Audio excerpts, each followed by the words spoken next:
La vida profesional de Alberto Fuguet se ha resistido al sedentarismo, oscilando entre una infancia en Estados Unidos y una adultez en Chile, entre el cine y los libros. Además, sus lecturas y escrituras han transitado por diversos países y geografías. Viajar, leer y escribir. Este tour está por comenzar. Alberto, ¿Qué tal? ¿Cómo estás? ¿Todo bien? Todo bien. Buen mapa. Está bonito, ¿no? Bueno, sí. Se pasó. Y hace mucho tiempo que no vengo a una agencia. ¿En serio? Sí, creo que no estoy dispuesto a confesarlo.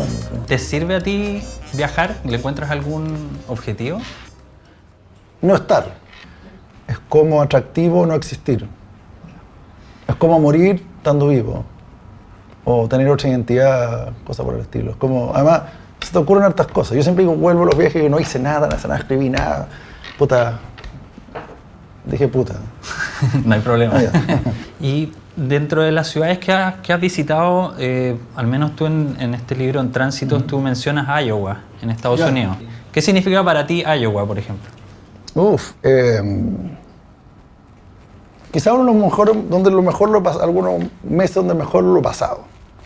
Donde fui como superhéroe. Donde era guapísimo, era... Como que todo se dio. Era joven. Era joven, todavía no tenía muchos libros a mi haber, todavía era un escritor. Creo que era súper importante no haber sido del todo escritor. Yo solo tenía un libro en mi pasado. Fui con un libro que no estaba listo. Eso fue una experiencia que me encantaría poder vivir, que he vivido muy pocas veces. El estar con un libro listo y que el libro no esté publicado.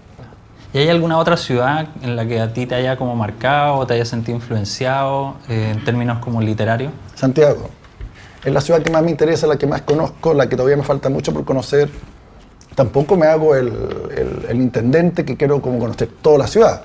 Pero hay ciertos barrios, como el barrio de Providencia, por ejemplo, que son los barrios que yo conozco donde me he criado a la larga.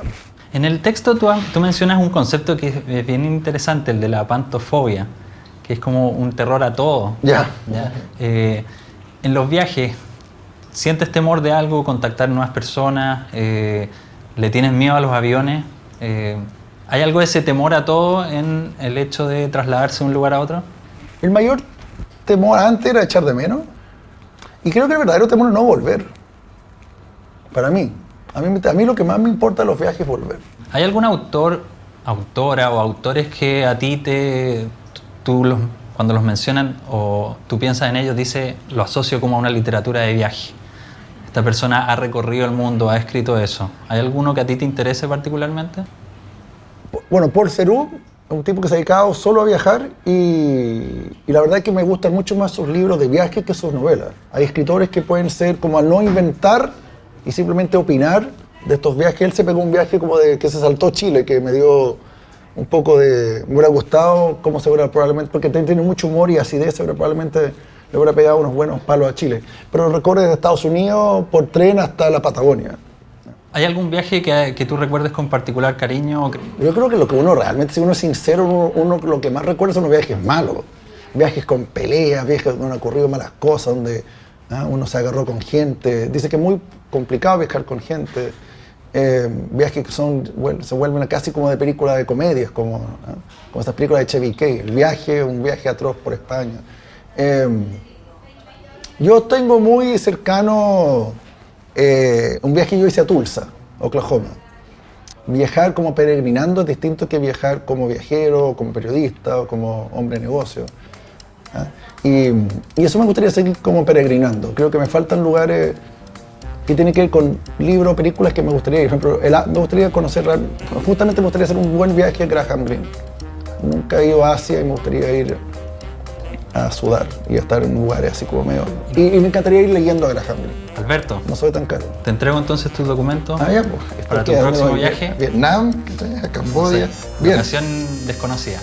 Buenísimo. Así que muchas gracias. No, gracias a ustedes. Que te vaya muy bien. También. Bueno, yo recomiendo este libro porque se llama Hotel Nómade y que es sobre hoteles, es sobre viajes. Yo también lo leí en hoteles, está muy subrayado, tiene muy buenos recuerdos, este me inspiró harto. Es de Cies Noteboom, que es un holandés que ha viajado por todo el mundo y sobre todo por África y por Europa. Y creo que capta como la esencia de la alegría y la pena y la tragedia y lo loco que es desplazarse. Eso. Esto es muy Barça, dice, compramos en San Francisco con Mike Patton. Eso fue como quebrado, ¿no? Y leí un Iquitos. Eso no salió, ¿no?